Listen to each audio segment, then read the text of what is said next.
Asav dili rezil dedim.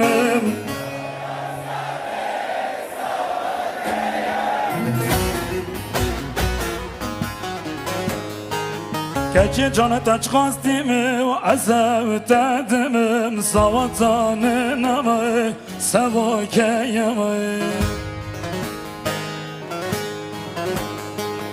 Tıbı khazak gazdli khab dedim.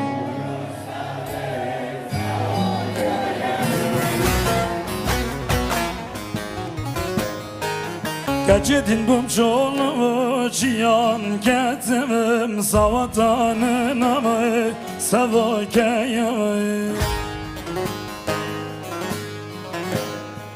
Savatanın azalımım sevokeyimi.